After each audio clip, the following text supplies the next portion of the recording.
Allora, signore e signori, benvenuti, bentrovati. In questi giorni mi è capitato di vedere delle bellissime immagini ricostruite, credo, ricolorate al computer del 1945. Ritraevano Berlino e Dresda dopo gli spaventosi bombardamenti. C'erano delle lunghe file di donne, perché gli uomini ne erano rimasti ben pochi, c'erano donne e bambini. Ecco, la cosa impressionante è che erano a colori, quindi particolarmente vivide, che con i secchi, con le pale, con quello che potevano utilizzare, rimuovevano le macerie della guerra. Avevano però dei volti sorridenti e l'impressione generale non era luttuosa. Devo dire che io quest'oggi mi sento un po' come quelle donne volenterose che nella Berlino del 45 rimuovevano le macerie, no? Perché quest'oggi noi ricominciamo ad incontrarci per fare incontri culturali, come era tradizione in questa sala, in questa città, e come non avviene, come sapete, da tanto tempo.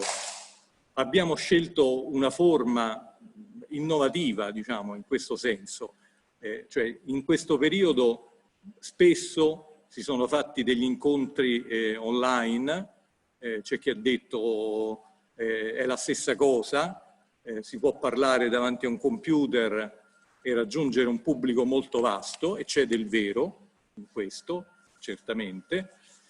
Però noi volevamo fare una cosa diversa, appunto, che è l'esperimento, diciamo, la prova che facciamo quest'oggi, ma che dovrebbe essere la modalità, volendo usare un anglicismo, diremmo il format, da utilizzare per i nostri prossimi incontri, ovvero sia un selezionato pubblico di eletti a questo punto, che si sono prenotati, che hanno le giuste distanziamento, che sono provvisti di mascherina e quant'altro, e un pubblico che speriamo più vasto, che ci segue da lontano e soprattutto che poi può anche successivamente all'evento godere della conferenza, dell'eventuale concerto, di quello che sarà.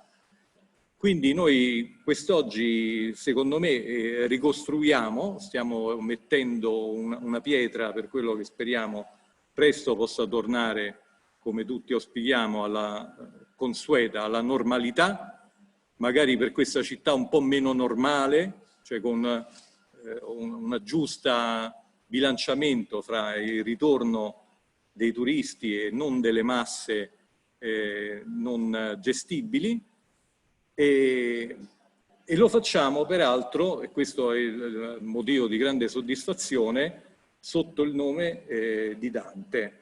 Questa era la conferenza con la professoressa Serena Fornasiero, che era stata pensata in collaborazione con la Dante. Qui abbiamo Rosella Mamoli Zorzi, a cui cederò fra poco la parola, che era stata pensata per il Dante D, no? Questa iniziativa inedita che il Ministero della Cultura aveva pensato per ricordare in forma stabile, grazie ai lunghi festeggiamenti, al settennato di festeggiamenti danteschi, la figura del nostro sommo poeta e padre della lingua. Un'ultima annotazione su quello che abbiamo passato, che stiamo passando, che riguarda le biblioteche. Ecco, mi si è detto, spesso mi è stata fatta in questo periodo la domanda: ma le biblioteche magari ci guadagnano qualcosa da tutto questo?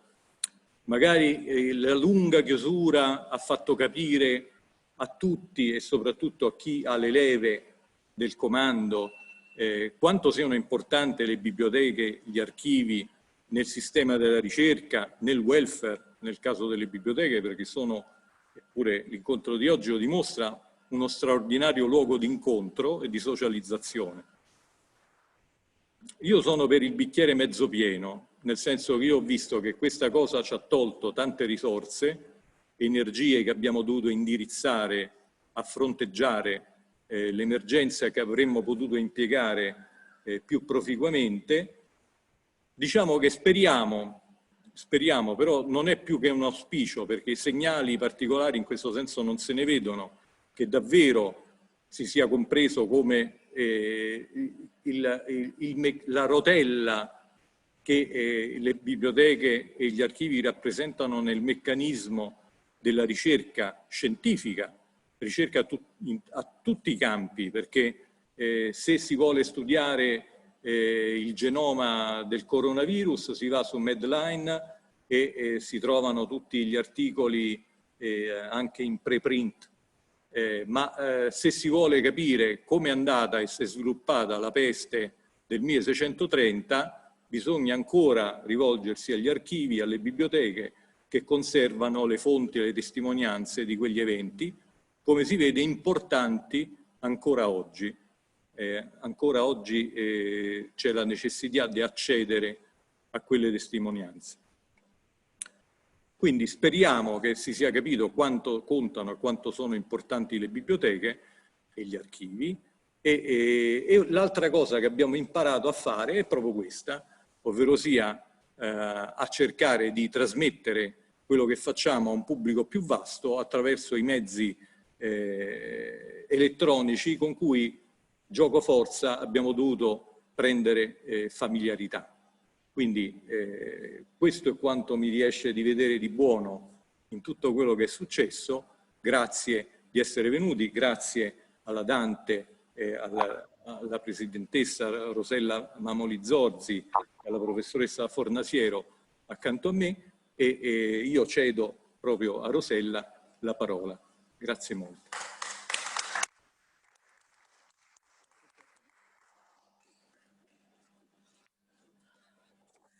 Buongiorno, incomincerò con il ringraziare la Marciana, perché siamo nel bellissimo salone Sansovignano della Marciana, che è sempre una cornice stupenda, anche se ancora, come accennava il direttore Stefano Campagnolo, con distanziamento, con bacheche vuote perché non ci sono mostre, ma è bello lo stesso.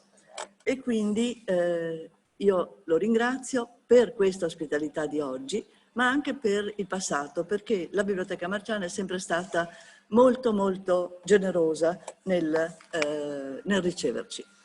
E questo incontro, come ha accennato il direttore, verrà registrato come i precedenti incontri della Dante e verrà messo nel sito della Dante e nel sito della Marciana.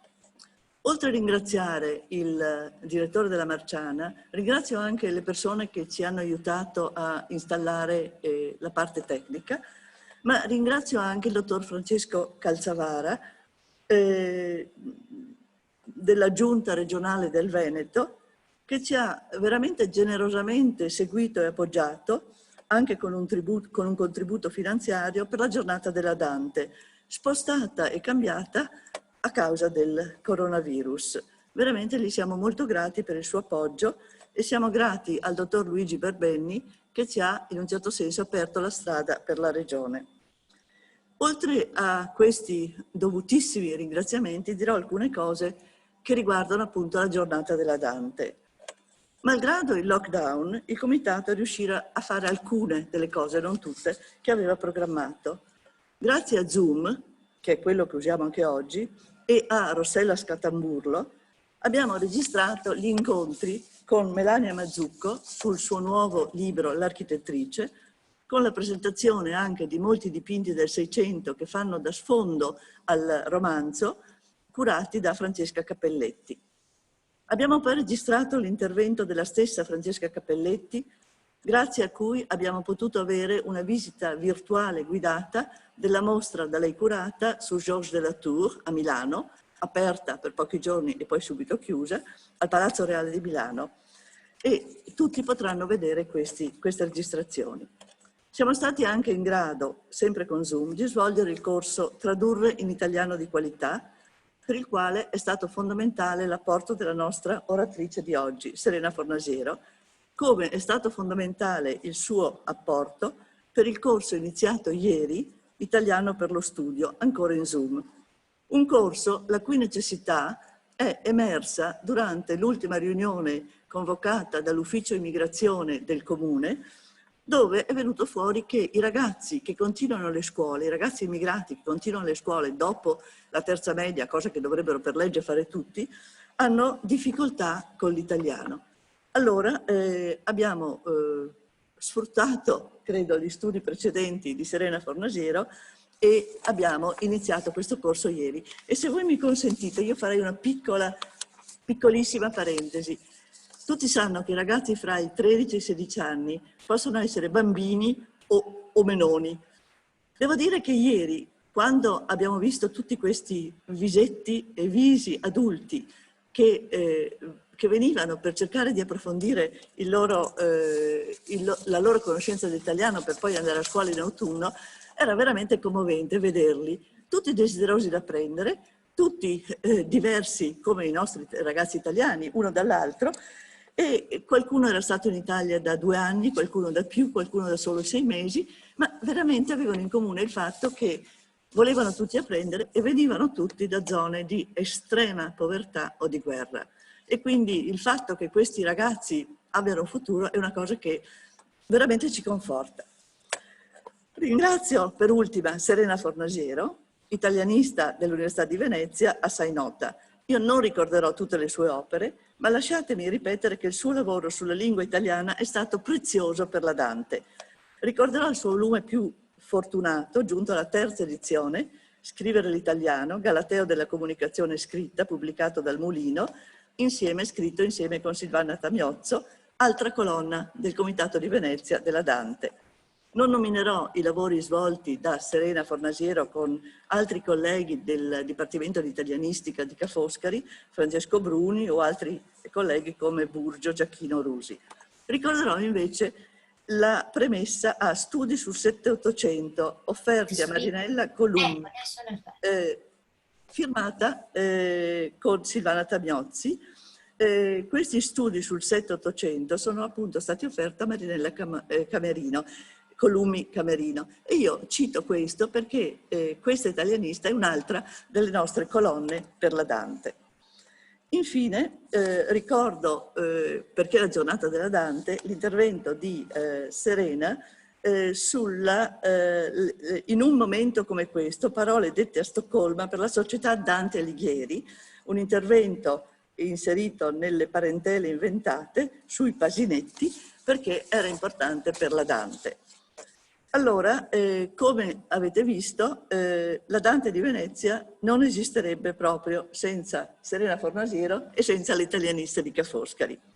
Il 1° luglio incominceremo gli esami del PLIDA, progetto Lingua Italiana Dante Alighieri, in sede. La sede è autorizzata a farli e con il contributo fondamentale ancora della direzione di Serena Fornasiero. Ora la parola a Serena, prego.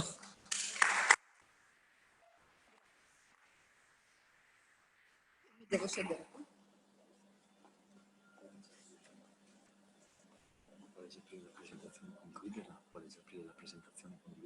Sì, così vediamo dov'è e poi basta andare avanti col tasto.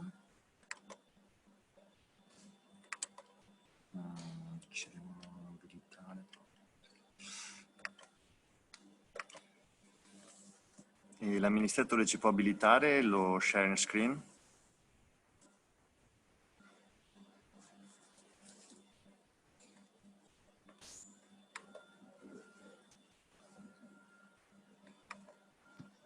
Riuscite adesso? Sì, grazie.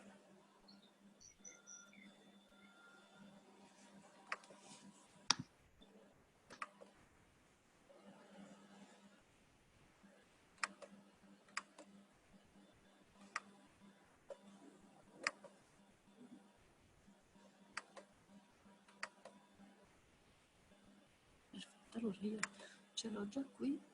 Metterò anche tutto schermo su quello. Sì. Poi vado avanti. Grazie infinite. Adesso conferma se tutti vedono. Tutti vedono? Sì, vediamo, è solo che sei un po' In basso, nello schermo. Ecco, così meglio. Perfetto, grazie. Grazie mille. Allora, grazie al direttore della Biblioteca Marciana, grazie alla nostra adorata presidente Rosella Mamoli Zorzi. E sono qui dopo una lunga attesa che si compissero gli eventi del Covid, dell'isolamento, eccetera. E quella che doveva essere una chiacchierata in onore del Dante D, che è una cosa che esiste da quest'anno, istituita dal Ministero dei Beni Culturali, diventa invece una chiacchierata in occasione della giornata della Dante, che è dopodomani, se non sbaglio. Ah, è proprio oggi, si può scegliere benissimo. E la giornata della Dante quest'anno coincide quasi con il centenario della morte di Dante, come sapete. Fervono i preparativi, ci sono tutte queste novità, questa voglia di parlare di Dante, perché nel 1321 Dante è morto e tradizionalmente in epoca moderna i centenari della sua nascita e della sua morte sono anche momenti di fervore negli studi, inevitabile, e di iniziative editoriali e culturali di ampio respiro. Questa chiacchierata di oggi vuole essere una chiacchierata cordiale, divulgativa. Mi dispiace per i palati fini che vedo qui in sala e che ho visto anche collegati via Zoom. Mi dispiace perché non dirò delle cose nuove, vorrei però fare il punto della situazione e anche esortare, come Foscolo esortava gli italiani alle istorie, io vorrei esortare gli appassionati di poesia e gli appassionati di Dante alle rime. Ho intitolato questa chiacchierata In lode di Dante lirico, non perché Dante abbia bisogno di essere lodato da me, naturalmente, ma vi spiegherò fra un attimo il motivo di questo titolo. Sono quasi sicura che se fermassi 100 persone a caso per la strada e chiedessi loro di dirmi il titolo di un'opera di Dante, quasi in automatico tutti nominerebbero la commedia. Diciamo su 100 persone forse almeno 90. E qualcuno, 5, 6, forse risponderebbe La vita nuova o Vita nova, come più correttamente suona il titolo latino.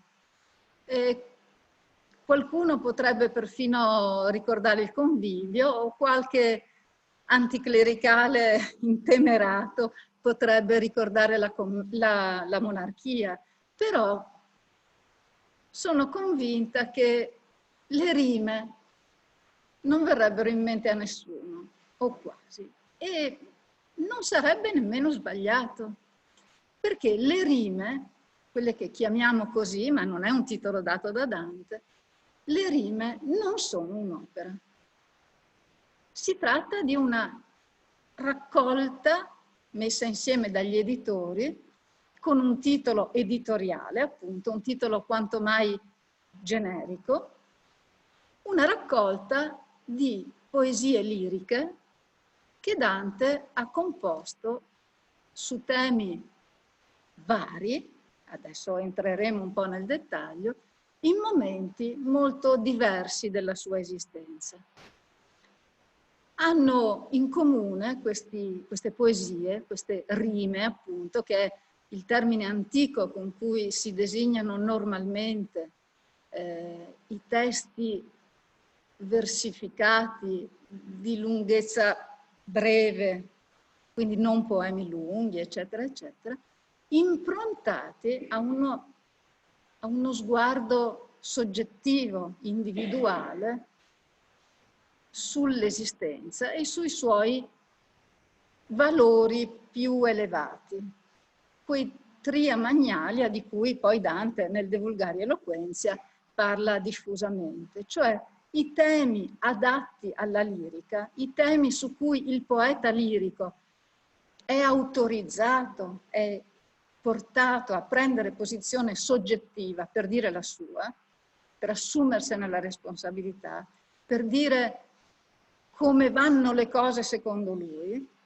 Questi temi sono 3 sostanzialmente, i tria magnalia, cioè 3 grandi nuclei tematici. La salus, dice Dante, cioè il valore nelle armi, l'amore, la accensio amoris, e la virtus, cioè la rettitudine, il corretto porsi della virtù. Quindi si tratta di 3 nuclei tematici importanti, intorno ai quali, soprattutto intorno agli ultimi 2, perché nelle rime di Dante la salus non gioca alcun ruolo, sono temi intorno ai quali si muove l'attività di Dante lirico. Ora, se questi sono i presupposti, e se possiamo dire tranquillamente che una poesia lirica è in sé autonoma, cioè non ha bisogno di cornice, non ha bisogno di un prima, di un dopo, è contesto di se stessa, si spiega, si autogiustifica senza bisogno che ci siano degli agganci extratestuali. Se questo è vero, i singoli pezzi lirici che Dante ha composto nella sua vita sono stati tutti diffusi immediatamente dopo la composizione. Hanno avuto ciascuno una vita autonoma. Sono stati pubblicati, intendiamo pubblicati come si poteva fare all'epoca di Dante, sono stati pubblicati e fatti circolare e sono diventati patrimonio dei lettori, come avviene normalmente quando si licenzia un testo. Ma come dire, nella rovina dei secoli, nel passaggio del tempo, nel passaggio di mano in mano di questi testi, che non erano agganciati a edizioni a stampa per molti secoli, in questo macinamento dei testi poetici, sicuramente qualcosa è andato perso, forse anche più di qualcosa, non abbiamo modo di controllare. Quindi solo per pochissimi casi, di cui dopo parleremo, solo per pochissimi casi possiamo avere la certezza che un testo è andato perduto. Un testo lirico che sicuramente è andato perduto è una canzone che Dante cita nel De Vulgari, attraverso il suo incipit, dice: sì, io ho scritto questa canzone che si intitola, che comincia "Tragemi della mente amor lastiva", però non ce l'abbiamo. Abbiamo una testimonianza più che probante, cioè Dante la nomina come sua, ma il testo non c'è rimasto. E cosa analoga probabilmente è successa ad altri testi che sono andati perduti in tutti gli esemplari esistenti. Un altro testo, che dico subito perché poi ci ritorneremo, che non è lirico, ma che è andato perduto e sappiamo della sua esistenza grazie alla Vita Nova, è un testo, diciamo, fra la cronaca e la galanteria, cioè una epistola, cioè in forma di sirventese, composta da Dante giovane e avente per oggetto le 60 donne più belle di Firenze. Questo componimento galante, appunto, di cui non sappiamo nulla se non questa riga che c'è nella Vita Nova, composi una epistola in forma di sirventese e poi scopriremo che posizioni occupavano certe donne interessanti. Non sappiamo niente di più, ma certo anche questo è perduto. È perduto per ora. Può darsi anche che che salti fuori. Dunque, se vogliamo parlare delle rime di Dante, la prima cosa che ci dobbiamo chiedere è: quante saranno? A che epoca appartengono? In che lasso di tempo vanno collocate? E non è affatto facile rispondere neanche a questa domanda. Adesso vedremo come si sono comportati gli editori moderni. Solo per alcune, pochissime poesie che ci sono state tramandate, noi possiamo dare una risposta abbastanza sicura. Per esempio, sappiamo dalla Vita Nova che Dante compone un certo sonetto, A ciascun'alma presa e gentil core, che è il primo della Vita Nova, e poi lo manda, perché è un sonetto che contiene il racconto di una visione notturna molto angosciosa, fra l'altro. E sappiamo che Dante lo ha composto e lo ha mandato ai poeti più in vista del suo tempo, in ciò che mi rescrivan suo parvente, cioè perché mi diano una spiegazione di questa visione così misteriosa. E dice anche, alla fine di quel capitolo, che gli hanno risposto in molti e che nessuno ha capito la interpretazione corretta di quella visione. Fra gli altri gli ha risposto anche Cavalcanti, che è una luce intimidente nella vita di Dante giovane. Gli ha risposto anche Cavalcanti, e ce l'abbiamo la risposta di Cavalcanti, ma nessuno ha capito che cosa stava per succedere in questa storia d'amore che era proprio agli inizi. A noi però interessa il fatto che, parlando di questo primo sonetto, Dante dica: con ciò sia cosa che io sapessi scrivere parole per rima. Ora, siccome questo avviene quando Dante ha 18 anni e sapeva già scrivere parole per rima, vuol dire che almeno a 17 anni e mezzo o a 18 anni meno un giorno, insomma, in un passato immediatamente precedente, si devono collocare le sue prime prove poetiche. E dunque 18 anni Dante ce li ha nell'83, l'anno in cui i fatti della Vita Nova cominciano è quello. Se andiamo al capo opposto della produzione lirica di Dante, il testo più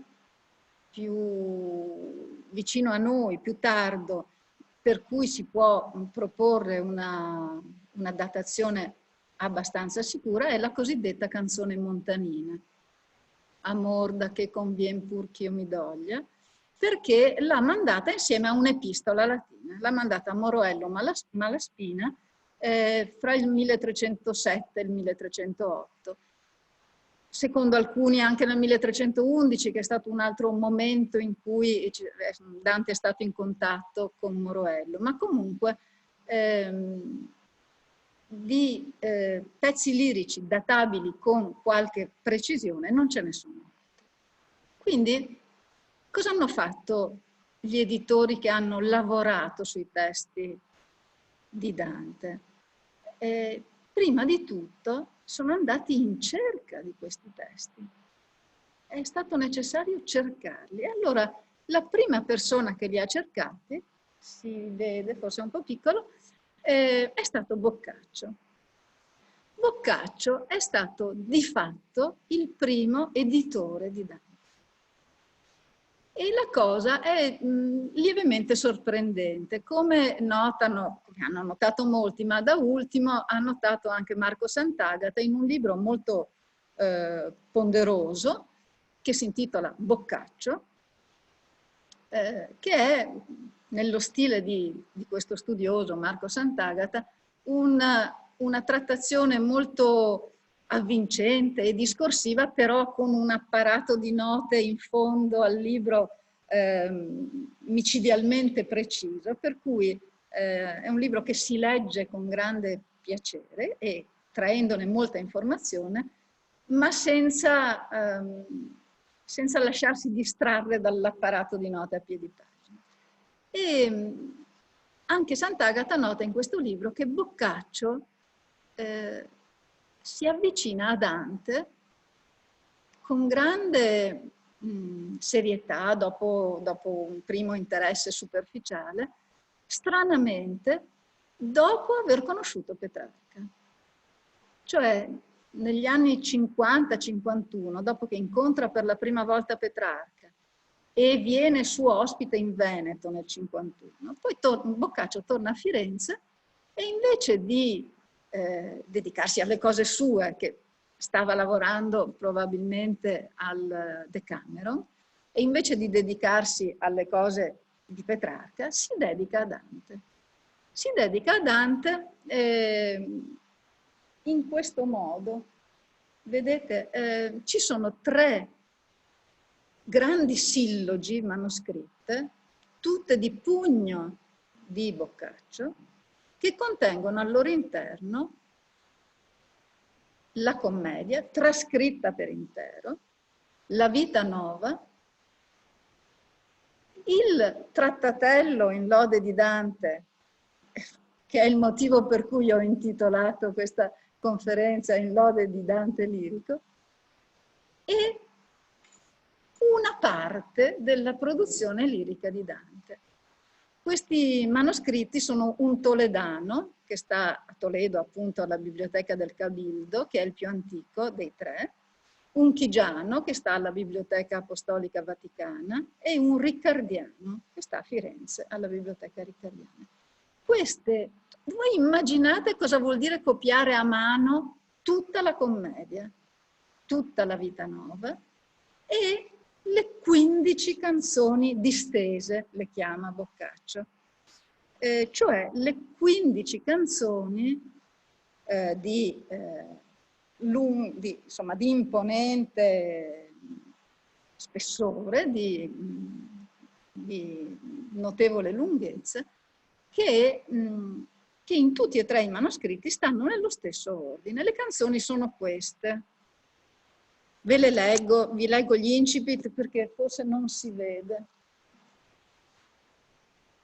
Al primo posto c'è sempre una canzone dal forte piglio programmatico.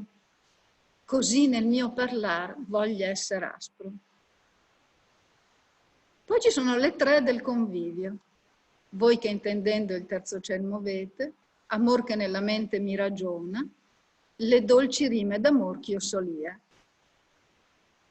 Appartengono queste 3, cioè la 2, la 3 e la 4, alla produzione lirica di Dante, ma poi hanno trovato casa, sono andate a prendere posto dentro un'opera complessiva, il Convivio, che è un prosimetro, cioè che è un testo fatto di una parte in versi e di una parte in prosa che commenta i versi della canzone.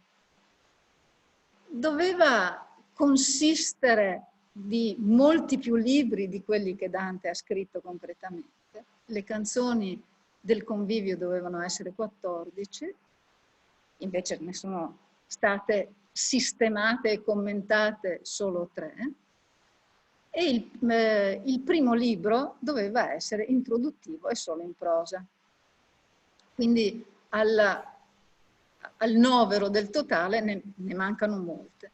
Quindi qualcuno ha pensato che restando fuori, così nel mio parlar, che ha una vita tutta sua di cui poi diremo, le altre 14 siano state pensate da Boccaccio in questo elenco come le 14 destinate al convivio. Vi ho messo anche una indicazione perché su Boccaccio, editore e interprete di Dante, è stato fatto un convegno abbastanza recente, nel 2013, di cui sono consultabili gli atti. Ora, in ognuno dei 3 manoscritti di Boccaccio c'è anche il cosiddetto trattatello in laude di Dante, detto anche da alcuni Vita di Dante, perché effettivamente questo trattatello ha un taglio biografico ed è, diciamo, per i tempi, un'opera di impegno anche documentario non trascurabile. Poi dentro Boccaccio ci mette anche un po' di cose inventate da lui.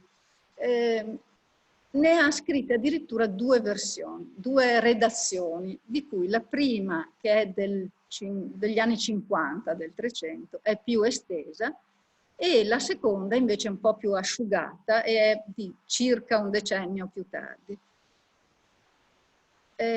Questo titolo Vulgato ha però un titolo d'autore, cioè di Boccaccio, un titolo in latino che suona De origine, vita, studis et moribus, viri clarissimi, Dantis Alagheri, Florentini poete illustris, et de operibus compositis ab eodem. Quindi la nascita, la vita, gli studi, eccetera, di Dante e le opere composte da lui. Quindi l'idea di Boccaccio, diciamo, dall'inizio degli anni 50 fino alla fine degli anni 60 probabilmente, è quella di costruire un mito di cultura fiorentina illustre, legandolo alla produzione di Dante, cioè facendo un'operazione che è tutt'altro che scontata, perché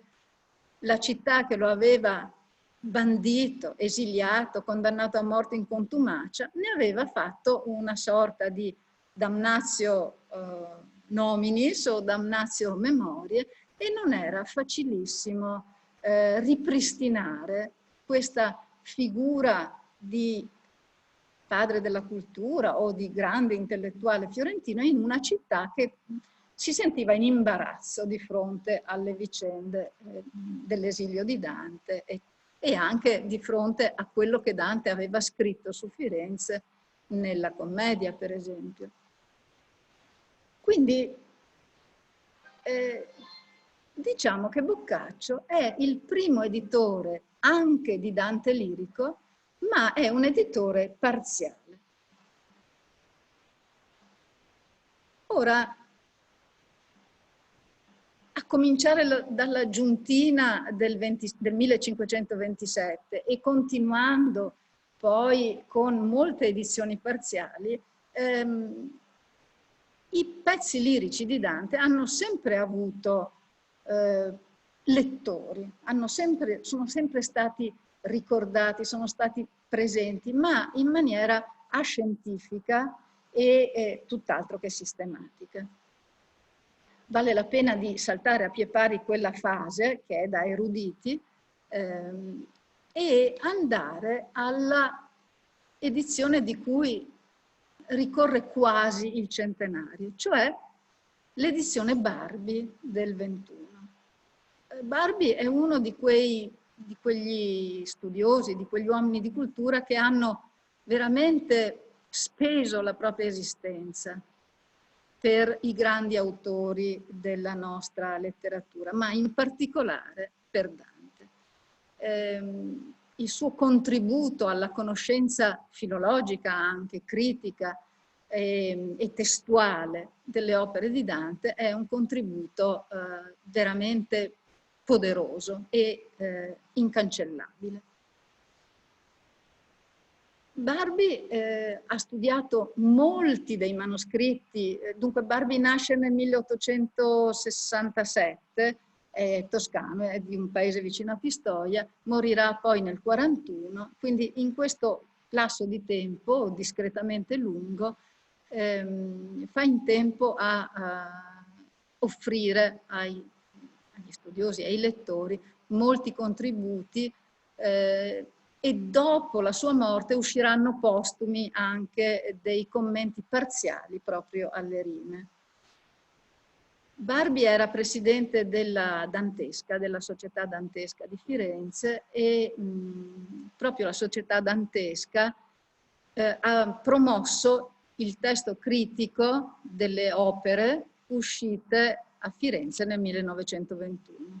Le rime, e non solo quelle, sono curate proprio da Michele Barbi e sono il punto di partenza per chi vuole interessarsi alle rime di Dante.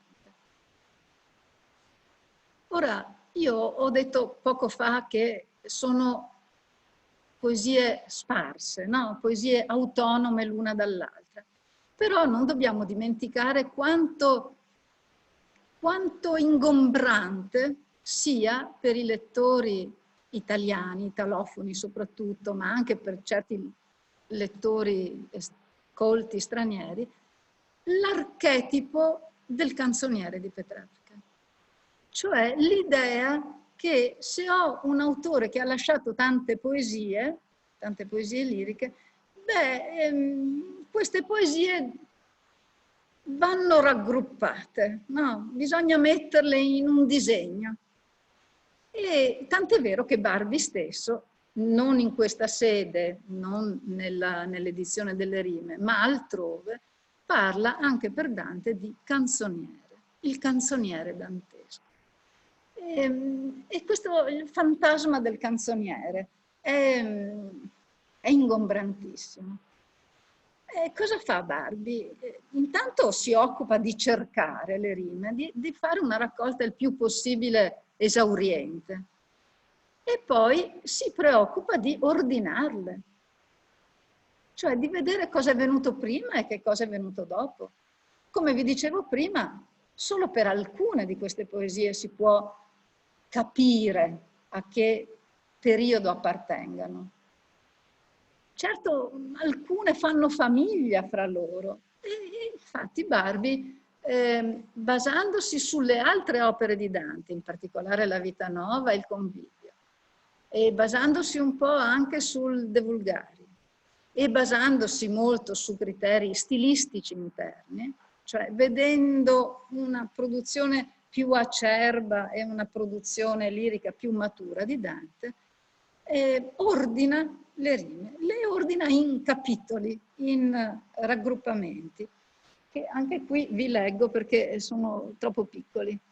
Il primo raggruppamento sono le rime della Vita Nuova.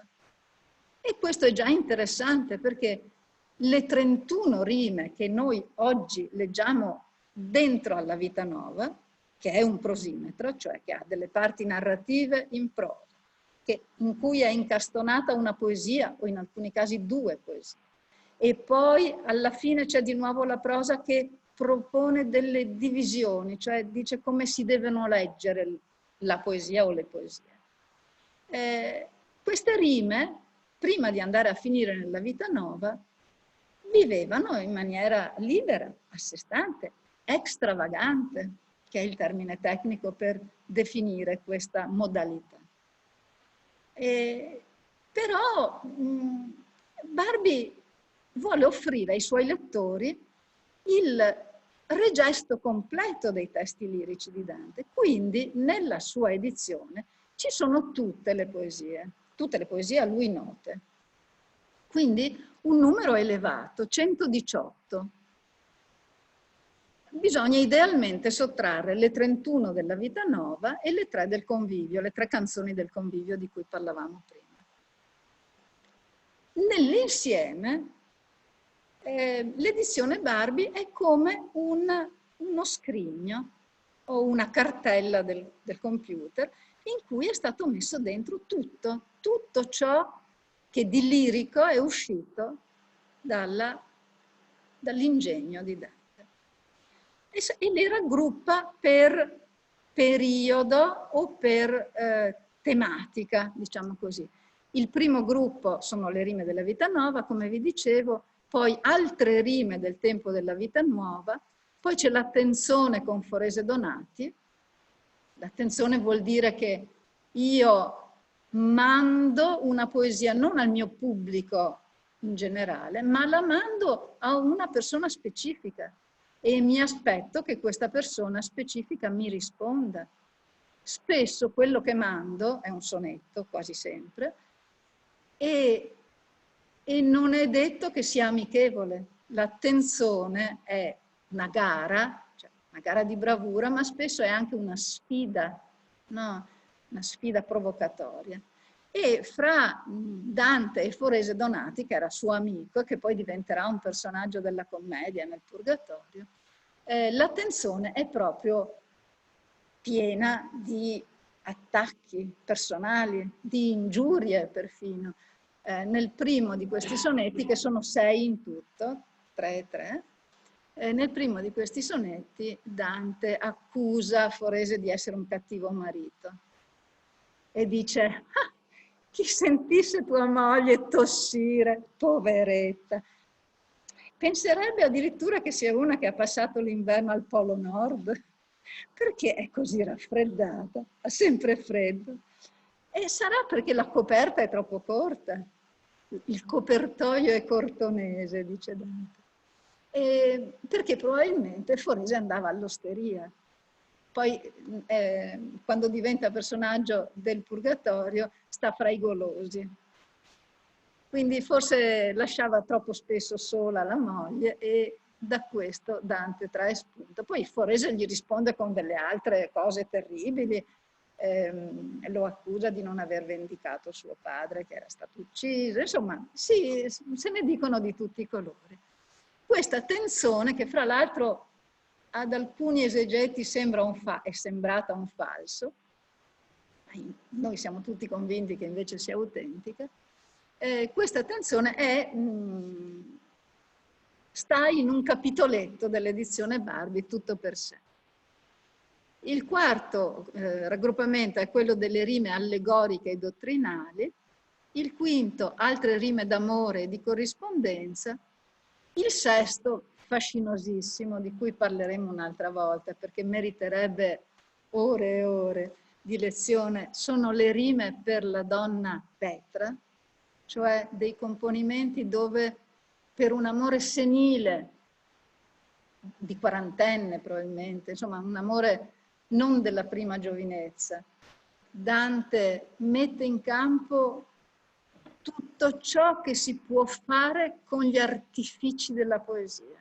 Cioè sono le poesie più difficili dal punto di vista metrico, dal punto di vista della strutturazione, e si scavalcano l'una con l'altra, nella sequenza Barbi naturalmente, si scavalcano l'una con l'altra perché dalla difficoltà dell'una nasce la difficoltà aumentata della successiva, finché si va a parare nell'onirico, cioè in una specie di fuga nella sensualità sognata che sta proprio in quella canzone, Così nel mio parlar voglia essere aspro, che Boccaccio metteva per prima nella raccolta delle 15. E vi esorto a leggere le Petrose, che sono fenomenali, sono una passione per chi le legge e poi non se ne può staccare più.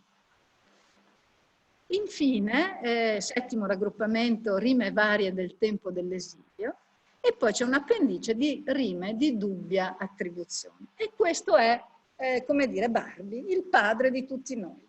Barbi 1921. Quando Barbi era ancora vivo,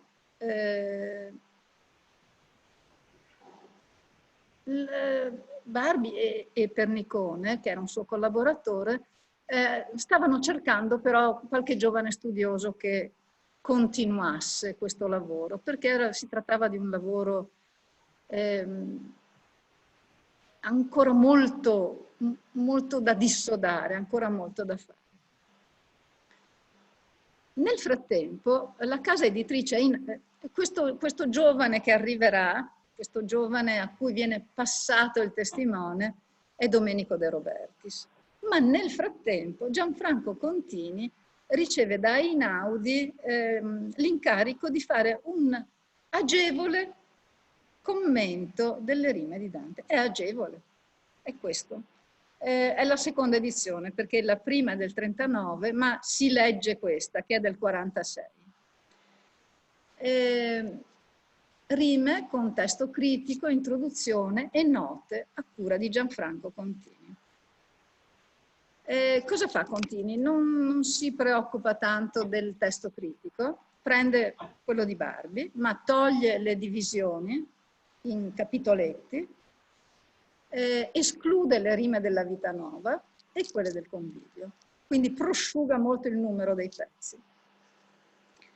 Non computa le rime dei corrispondenti, cosa che invece Barbi faceva, per cui qui la risposta di Forese, per esempio, ha il numero della proposta di Dante con B, quindi la proposta è A e la risposta è B, ma il numero è lo stesso. Quindi il numero complessivo, il numero totale dei componimenti si riduce di molto. Dai 118 di Barbi 1921 si scende a 54 rime di attribuzione sicura e 26 dubbie. Cosa vuol dire rime dubbie? Vuol dire che in almeno un manoscritto, una certa poesia, in un manoscritto antico, una certa poesia è data a Dante, attribuita a Dante. Dunque è esistito qualcuno che nel passato, mentre copiava un certo testo, ha ritenuto che quel testo fosse di Dante, ma per motivi critico, stilistici e di confronto linguistico, eccetera, gli editori moderni non sono convinti di questa attribuzione. Quindi c'è questa specie di terra di nessuno in cui vivono, e a volte ne vengono aggiunti, a volte ne vengono tolti, vivono i componimenti di cui non si è certi che li abbia scritti Dante. Continui 46. Passa un bel po' di tempo prima che esca questo. Questo è uno dei 5 tomi di cui è fatta l'edizione De Robertis del 2002. Questo è il volume che contiene i testi.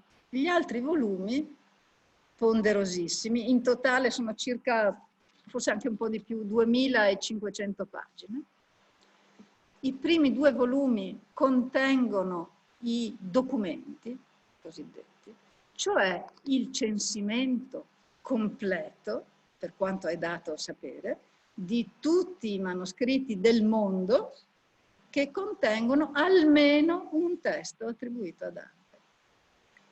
De Robertis se li ha visti tutti, gli hanno dato l'incarico Barbi vecchissimo e Pernicone, e dal 55 o 57, mi pare 57, Domenico De Robertis ha cominciato a guardare e descrivere, anche con la fascicolazione, con il numero di carte, con le filigrane, con tutti gli altri testi oltre a quelli danteschi che ci sono, tutti i manoscritti che contenessero almeno una poesia attribuita a Dante. Questo censimento è uscito a puntate su studi danteschi fra il 1960 e il 70, grosso modo. E io facevo l'università quando questo lavoro era ancora fresco, cioè era proprio finito da poco.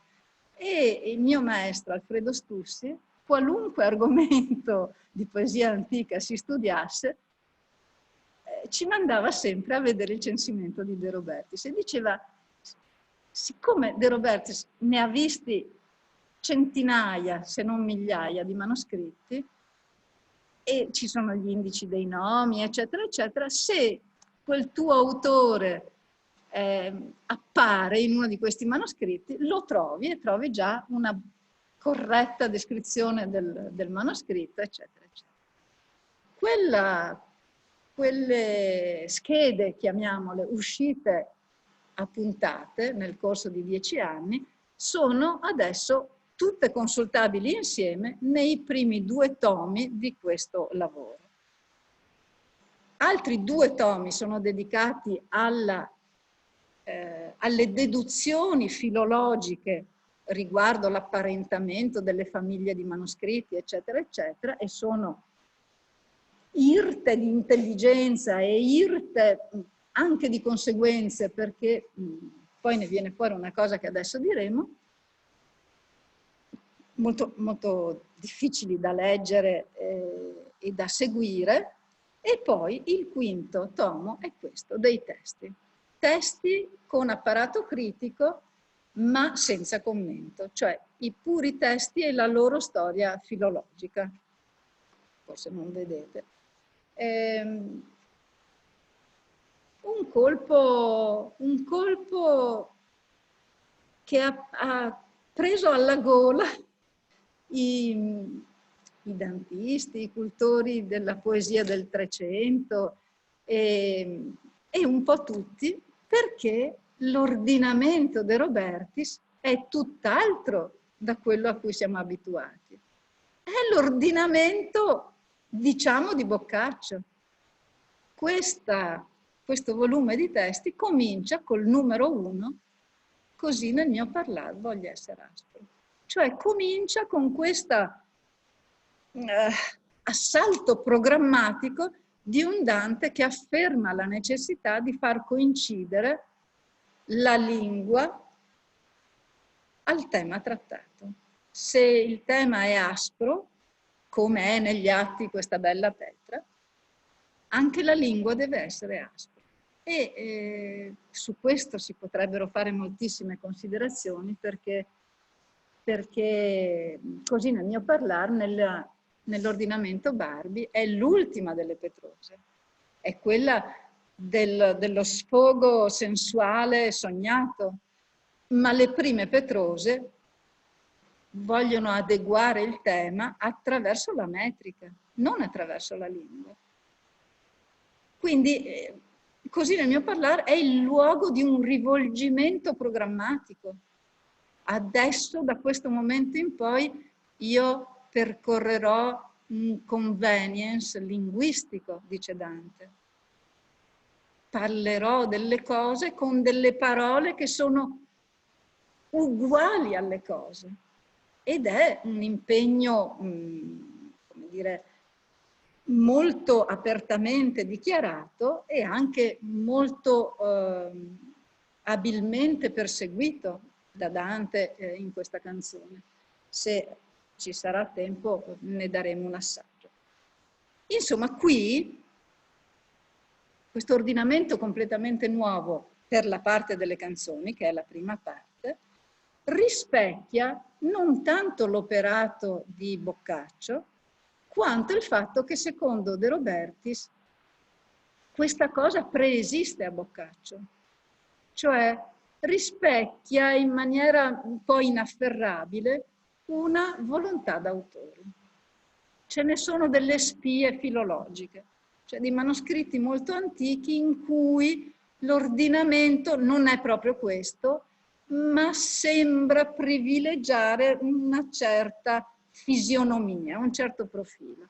Poi però anche De Robertis, quando arriva ai testi brevi, canzoni e ballate, scusate, ballate e sonetti, deve affidarsi a criteri interni, criteri stilistico-cronologici per mettere prima questa e dopo quella, perché non c'è più il sostegno di una intelaiatura riconoscibile.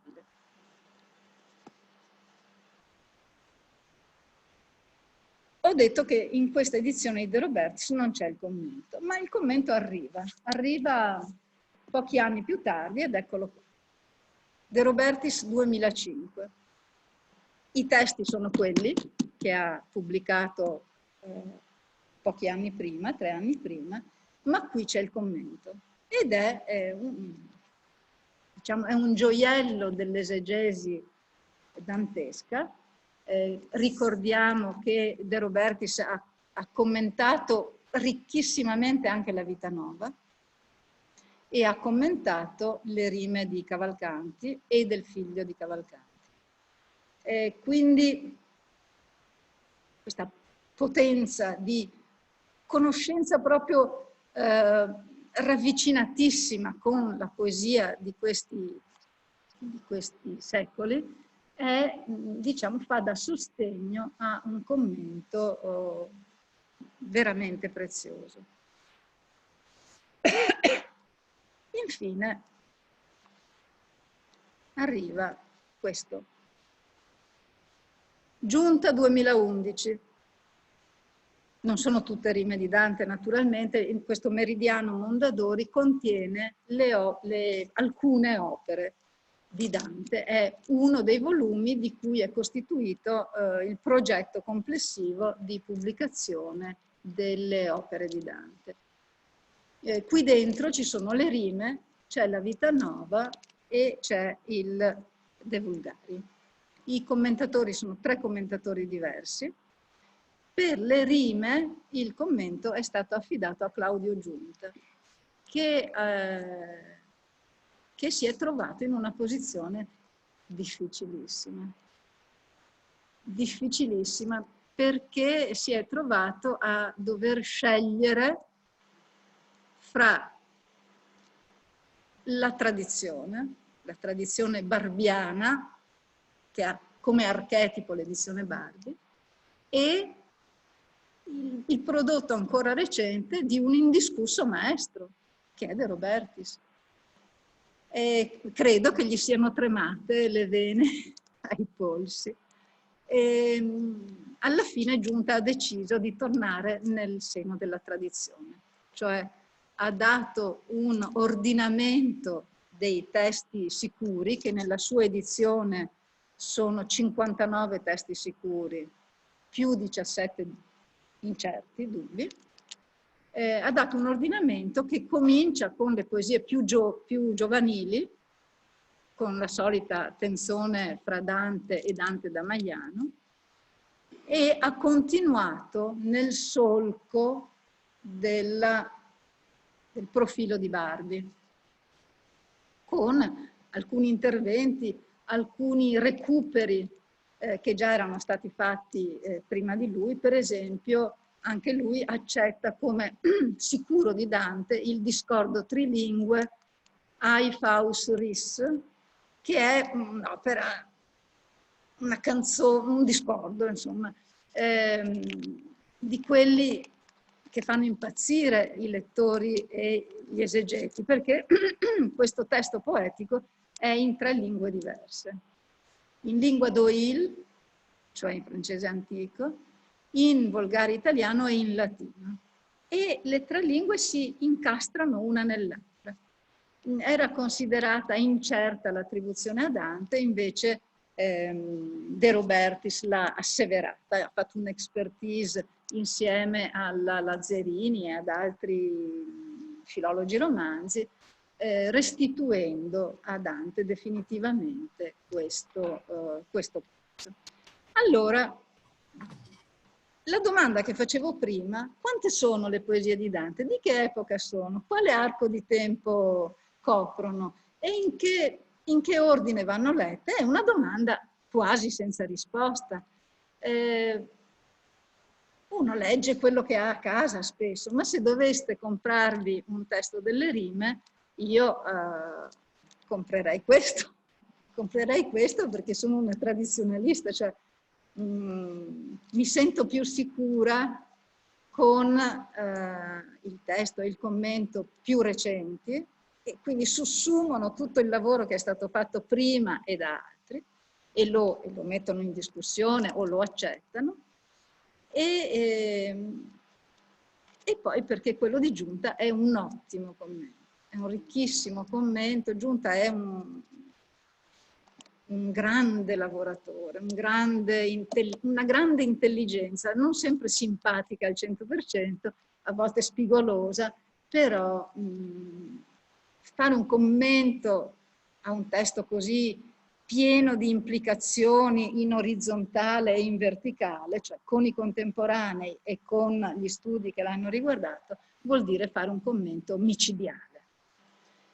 Quindi Giunta 2011, ragion per cui poi i testi che adesso magari almeno in parte leggeremo seguono la numerazione e la lezione critica che trovereste nel commento di Giunta. Ora, io mi ero portata tante cose da vedere,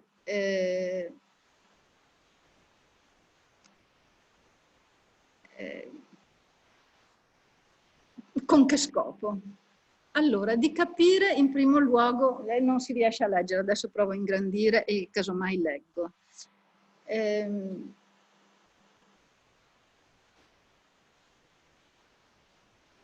Non c'è tempo per leggere cose impegnative, rime dottrinali, eccetera, però qualcosa vorrei leggere. E vorrei vedere come può essere lo slittamento fra certe immagini consolidate, immagini critiche, immagini letterarie, che si sono depositate nel nostro immaginario collettivo, perché sono affidate a un'opera organica, per esempio La vita nuova, e lo slittamento che rispetto a quell'immagine possiamo trovare dentro alle rime, che sono dei fiori recisi, sbocciati, recisi e non messi in composizione, non messi in un mazzo. Per esempio, noi sappiamo questo, no? Sappiamo che Beatrice, la protagonista di una storia d'amore giovanile importantissima, anche soprattutto letterariamente per Dante, Beatrice ha un nome che stampa su di lei anche un'essenza e un destino per lei e un destino anche per Dante che ne dà un trattamento. E infatti Dante lo dice oltre ogni dubbio, fin dal primo capitolo della Vita Nuova. Parla di quando l'ha vista per la prima volta a 9 anni. Lui era quasi sul finire del suo 9º anno e lei invece era, che è un po' più giovane, era all'inizio del suo 9º anno. Quindi questi 2 bambinetti, lei vestita di colore onesto e sanguigno, cioè vestita di rosso con un bel vestitino, e lui che se la vede comparire all'improvviso davanti. Dice così: quando agli occhi miei apparve prima, cioè per la prima volta, la gloriosa donna della mia mente. A 9 anni, ma in questa proiezione dei fatti su quel che seguirà è già la donna della mia mente, cioè la padrona della mia memoria, del mio intelletto, quella che era destinata a insediarsi in maniera stabile. Apparve la gloriosa donna della mia mente, la quale fu chiamata da molti Beatrice, li quali non sapevano che si chiamare. Cioè, questo nome, Beatrice, che poi forse sarà stata chiamata quasi sempre Bice, che è l'ipocoristico, ma insomma il suo nome di battesimo era Beatrice. Quindi molti la chiamavano Beatrice, ma non sapevano quello che dicevano, cioè non sapevano la potenza di questo nome capace di render conto di tutta una essenza della persona e di tutto un destino. Quindi Beatrice è quasi, direi, proiettata sul suo nome di battesimo. E poco più avanti dirà: in quel punto lo spirito animale, cioè lo spirito, quella parte dell'anima che si occupa dei 5 sensi, di raccogliere le impressioni dei 5 sensi, lo spirito animale, lo quale dimora nell'alta camera, nella quale tutti gli spiriti sensitivi portano le loro percezioni, cioè la sede delle percezioni sensoriali, si cominciò a meravigliare molto. E parlando specialmente agli spiriti del viso, disse queste parole che sono in latino, in questo primo capitolo, sono come dei cartigli, no? Negli affreschi del 200, del 300, ci sono queste parole dette dagli angeli, e qui c'è una voce fuori campo che parla in latino e avverte il piccolo Dante di quello che gli sta per succedere. Disse queste parole: apparuit iam beatitudo vestra. Ecco che è apparsa ora la vostra, degli occhi, la vostra, o dei sensi, insomma, la vostra beatitudine. Questa si chiama Beatrice è la vostra beatitudine. Qui c'è già il programma della storia d'amore, no? E dunque, anche quando le cose andranno male, fra Dante e Beatrice, è lei che clamorosamente lo ha salutato per prima a 18 anni, poi gli negherà il saluto, perché si è sentita tradita per colpa delle donne nello schermo. Beh, anche quando le cose andranno male, questa intangibilità di Beatrice è garantita dal testo. Cioè, lei può anche essere fredda, indispettita, però rimane la donna, cioè la domina, la padrona della mente, e sarà Dante che deve ricalibrare i propri comportamenti, per esempio accontentandosi della lode, no? Le poesie più famose come Tanto gentile e tanto onesta pare, che sono dentro alla Vita Nuova, sono poesie di lode che non chiede niente in cambio. Appartengono a un periodo in cui Dante deve decidere cosa fare del magistero di Cavalcanti e a quale altra possibilità agganciarsi. Un magistero che sia meno portatore di sofferenza. Allora, attraverso la poesia, attraverso la filosofia, attraverso le armi di cui dispone, Dante si riposiziona, ma non mette in dubbio la forza e la capacità beatificante di Beatrice, che è ormai prigioniera del proprio nome. È un personaggio difficile da schiodare, ma se noi andiamo a vedere le rime di quegli stessi mesi, di quello stesso volgere di tempo, noi troviamo una Beatrice diversa, una Beatrice chiamata per nome, quindi sappiamo per certo che un paio di poesie sono sicuramente state scritte per l'amore storico di Beatrice. Vi leggo questa, che è la canzone 20 nell'ordinamento di Giunta. Lo doloroso amor che mi conduce a fin di morte per piacer di quella che lo mio corso le a tener gioioso, ma tolto e toglie ciascun dì la luce ch'avean gli occhi miei di tale stella, che non credea di lei mai star doglioso. E il colpo suo, mi ha dato un colpo veramente terribile, e il colpo suo che ho portato nascoso, ormai si scuopre per soperchia pena, non posso più tenerlo nascosto questo colpo, la qual nasce del fuoco che m'ha tratto di gioco, è un provenzalismo, il gioco è il piacere d'amore. Sì ch'altro mai che male io non aspetto, e il viver mio ormai deve esser poco. Fra poco morirò. Fino alla morte mia sospira e dice: per quella moro che ha nome Beatrice. Allora, sicuramente si parla di Beatrice, ma si cerca di ingabbiare il mistero del suo comportamento attraverso strumenti retorici, l'antitesi, il paradosso. No, sono figure retoriche di impostazione, diciamo, di concetto. No?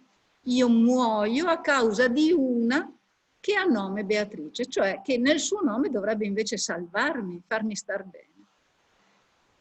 E al verso dopo, per chiarire ulteriormente questo concetto, Dante riprende e dice: quel dolce nome, Beatrice, che mi fa il cor agro, chiasmo, dolce nome, cor agro. E paradosso anche qui, un nome dolce provoca asprezza, provoca amarezza. Tutte fiate, che io lo vedrò scritto, mi farà nuovo ogni dolor che io sento, eccetera. Vediamone un altro, sempre di questo periodo. È la famosa "E mi incresce di me sì duramente". Anche qui un amore doloroso. Sono gli stessi mesi. E la canzone questa è la 19. E anche qui, sulla scorta di Cavalcanti, Dante si lamenta di quello che gli sta succedendo. E mi incresce di me sì duramente, cioè sono così rammaricato di quello che mi sta succedendo, che altrettanto di doglia mi reca la pietà quanto il martiro, lasso, però che dolorosamente sento contro mia voglia raccoglier l'aire del sezzai sospiro. Qui siamo di nuovo con la sensazione che la morte si avvicina, no? E perché? Perché lei si comporta così altezzosamente? Perché lei non vuole assecondare questo amore? Perché si è accorta che lui è innamorato. Questa è una situazione che ritorna pari pari nel Canzoniere di Petrarca, che è pieno di questi materiali qua. Anche Laura, nella primissima parte del Canzoniere, appena si accorge che Francesco Petrarca è rapito d'amore per lei e che è mosso da un desio fortissimo, si copre con un velo, nasconde i capelli, che sono oggetto di desiderio, nasconde gli occhi, non sorride più e non lo bada nemmeno di striscia. Ma l'archetipo di quella funzione di Laura è in tante rime antiche, ma in queste poesie di Dante. E la cosa che a me piace moltissimo di questa canzone 19 è che è come Dante descrive questo cambio di comportamento. Dice che gli occhi, questa potrebbe essere definita la canzone degli occhi, no? Che gli occhi che sono stati capaci di stregarlo e di farlo innamorare senza un domani, eccetera, prima dicevano il nostro lume porta pace, cioè siamo portatori di beatitudine, di pace, di felicità.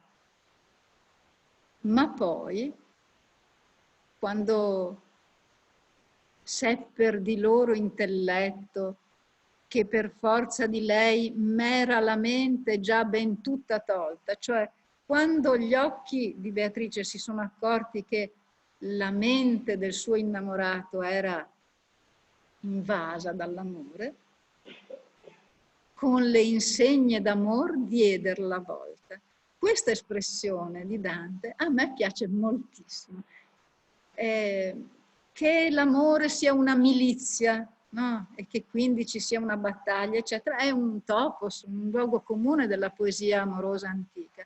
Ma qui le insegne dell'amore, cioè i vessilli, le cose simboliche e appariscenti della donna ben disposta all'amore, sono rappresentate come qualcosa che può fare marcia indietro e tornare via.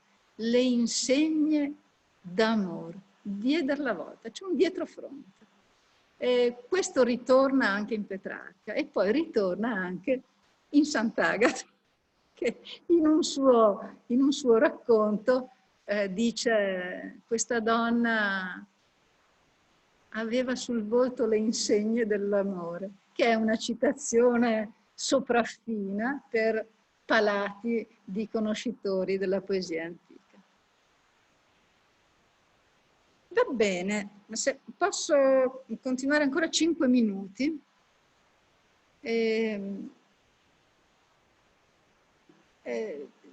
Vedete, questa la sapete a memoria: Guido, io vorrei che tu e Lapo ed io fossimo presi per incantamento. È un placer, cioè una poesia che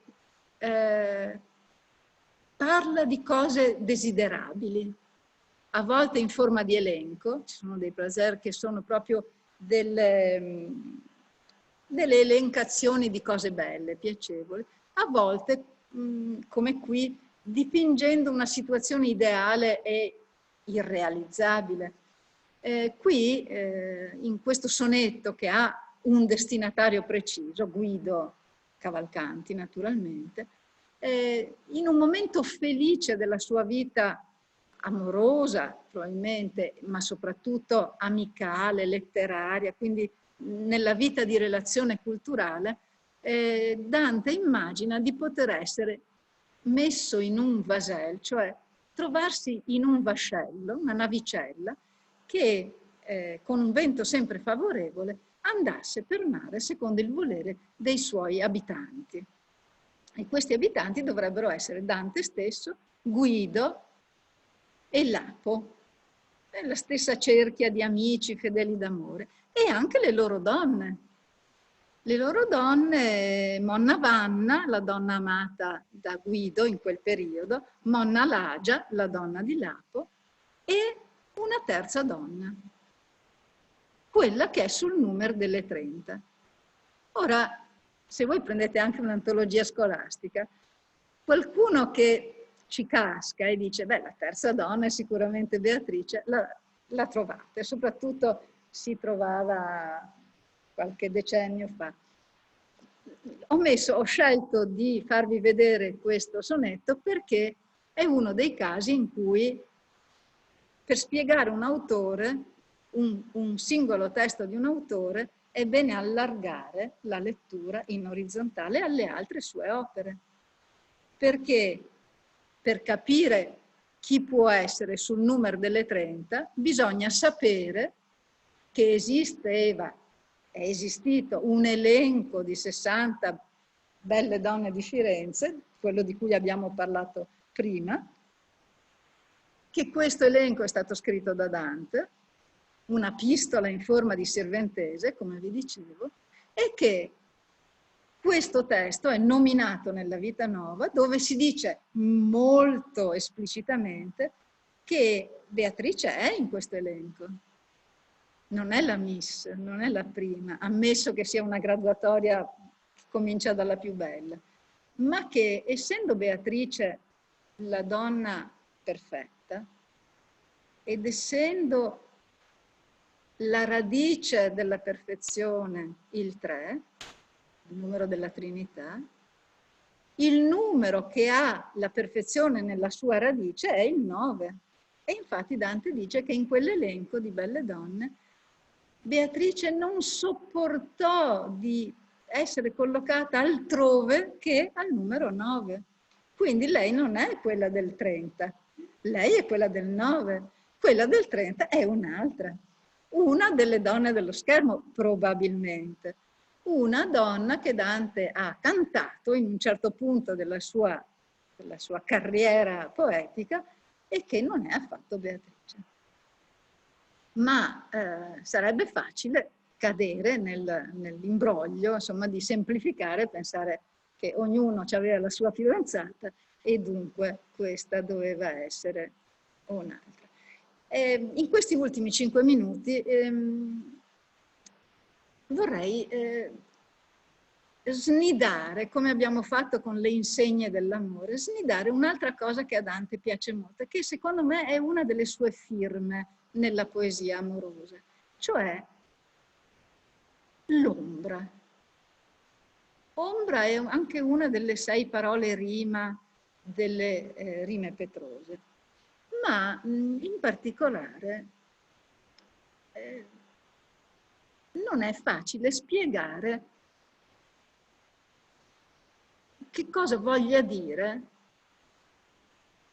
in questa ballata e in quella successiva, che forse riuscite a leggere, meno nota della precedente, che cosa voglia dire questo sintagma, in ombra d'amore.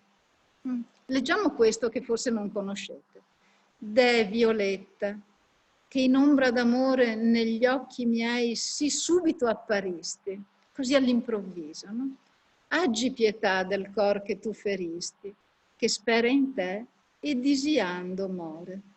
Tu, Violetta, in forma più che umana, fuoco mettesti dentro in la mia mente, col tuo piacer, che vuol dire la tua bellezza, cioè la cosa che piace, col tuo piacer ch'io vidi. Poi, con atto di spirito cocente, creasti spene, cioè mi hai fatto sperare di poterti amare. Che in parte mi sana là dove tu mi ridi, cioè dove tu mi raggiungi col tuo sorriso. Non guardare perché a lei mi fidi, cioè non giudicare in base al fatto che io mi affidi a questa speranza, ma drizza gli occhi al gran disio che marde, che 1000 donne già, per esser tarde, sentita han pena dell'altrui dolore. Cioè, molte donne, per aver tenuto sulle braci ardenti troppo a lungo i loro innamorati, hanno dovuto poi pentirsene. Ora, in ombra d'amore, cosa vorrà dire? E il commento di giunta dice, beh, ombra vuol dire anche parvenza fantasmatica, cioè Violetta sembra amore, cioè il suo aspetto è come un simulacro del Dio d'amore in persona, che può darsi perché ci sono molte attestazioni poetiche a cui appoggiare questo commento. Però a me pare che nella poesia amorosa di Dante ci sia una ricorrenza, cioè l'idea che se ci sono dei capelli, possibilmente biondi, su cui Dante non si attarda mai a fare descrizioni, e una ghirlanda di fiori o di erba poggiata sul capo, beh, amore va proprio a collocarsi sulle ciglia di Madonna all'ombra di questa combinazione cromatica, il giallo dei capelli e il colore dei fiori. Ecco perché ci ho messo anche la ghirlandetta, che era quella di prima. Per una ghirlandetta ch'io vidi mi farà sospirare ogni fiore. Che è una ballata giovanile bellissima. Questa ghirlandetta riesce in pochi versi a toccare delle vette di poeticità e grazia veramente grandissime.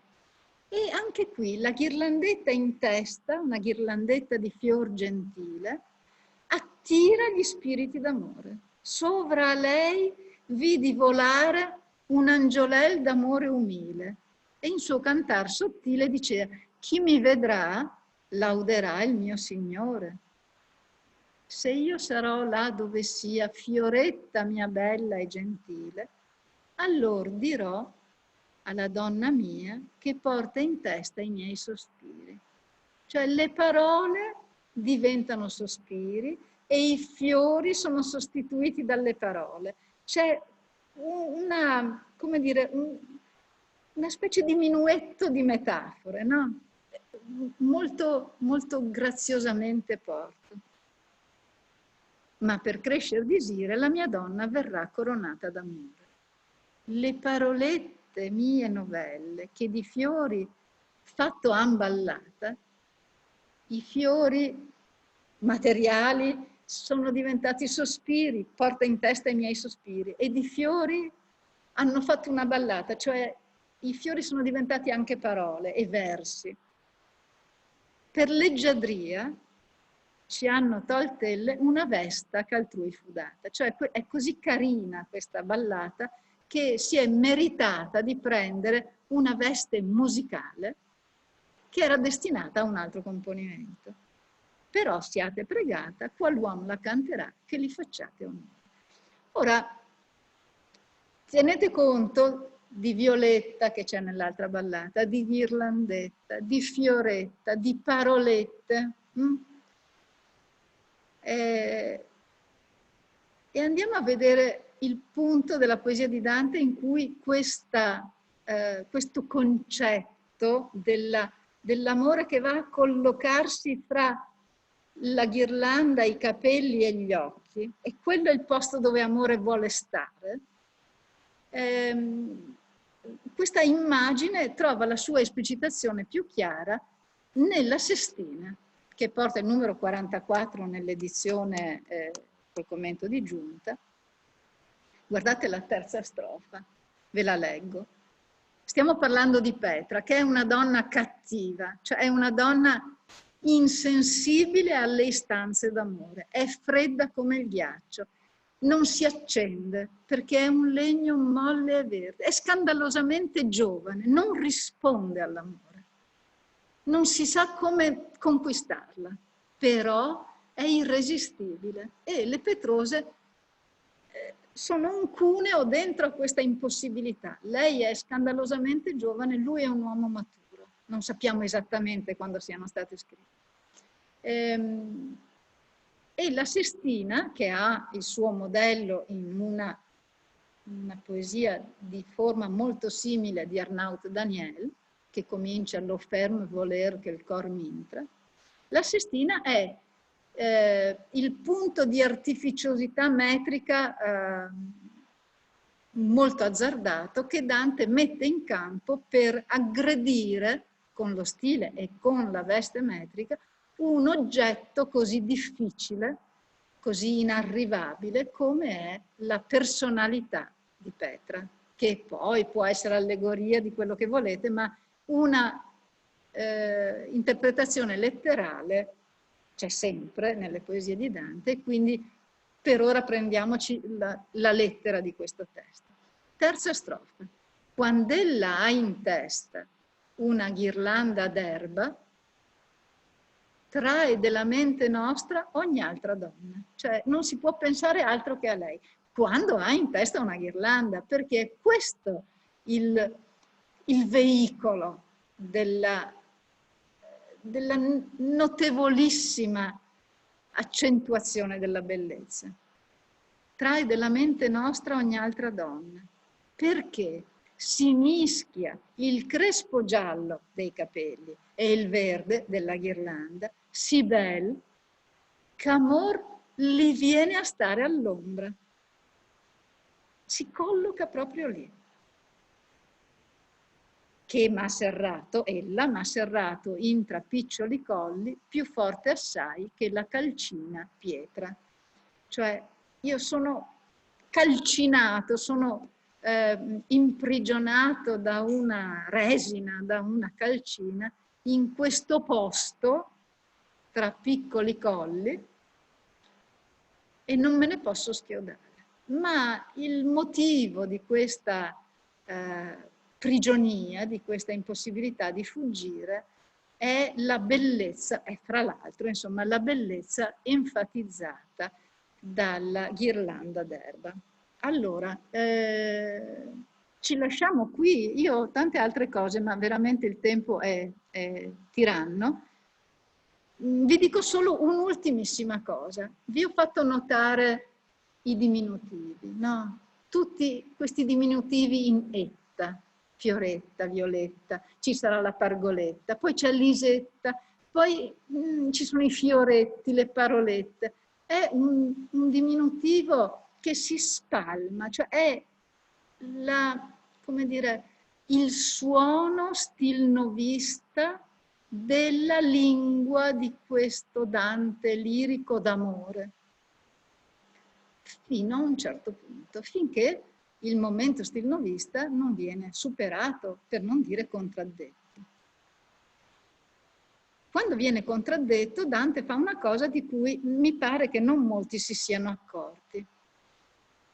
Fa una cosa singolare, in quella canzone di cui abbiamo più volte parlato, cioè così nel mio parlare voglio essere aspro. Cosa fa? Siccome la donna cantata e l'amore per lei non possono essere altro che aspri, e siccome il principio stilnovista di base, amor che a nullo amato amar perdona, cioè se io ti amo anche tu mi devi amare, se siamo gentili tutti e due, no? Siccome Petra non risponde a questo amore, lo stil nuovo non funziona più. Cioè non è più una macchina che vada bene per questo per questo tragitto. E dunque, così nel mio parlare, che vuole adeguare la lingua alla situazione, non può permettersi di avere la stessa atmosfera linguistica delle poesie di impostazione stilnovistica. Allora cercheremmo invano in quella canzone un diminutivo di qualunque tipo. Non ce n'è nessuno. Ci sono tutte parole base e anche parole aspre, con tante consonanti, con suoni aguzzi, come farà Montale in Meriggiare pallida, cocci aguzzi di bottiglia, no? Così nel mio parlare è aguzzissimo. Le parole sono tutte aspre, soprattutto quelle in rima. E non c'è neanche un diminutivo in ino, in ello, in uccio, e tantomeno in etta o etto. Zero diminutivi. Però, a dimostrazione di quanto intenzionale sia la cosa, proprio in chiusa di quella canzone ci sono delle rime in etta, ma non sono diminutivi. Una è saetta, e darli per lo cordo una saetta, cioè vorrei colpirla con una freccia in mezzo al cuore. E l'ultima parola di tutta la canzone, che finisce in etta, è vendetta. Quanto intenzionale sia questo non occorre dirlo. Questa è una palinodia, cioè è una dichiarazione di uno che non vuole più avere a che fare con una ideologia amorosa di cui ha visto la sconfitta.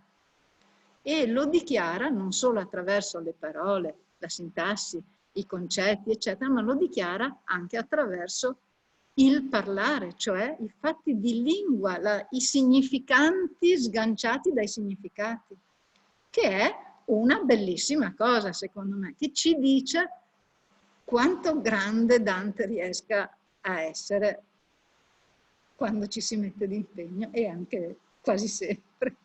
Vi ringrazio.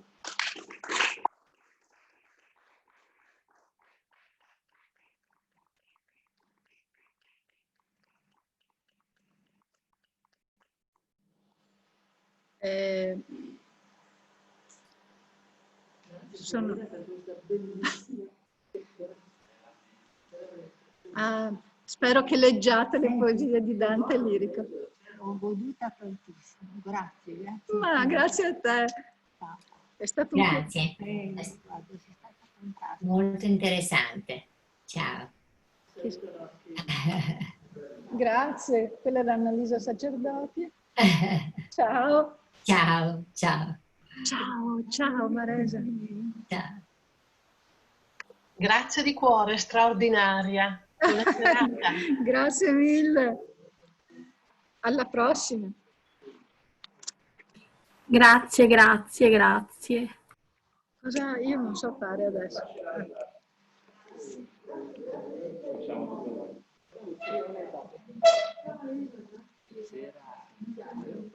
Era molto anziano, di tanti anni fa, a Porcana Lesbica. Quando ho visto arrivare Francesco mi sono sentita morire, perché ho detto qui uno che ha scritto su Boccaccio,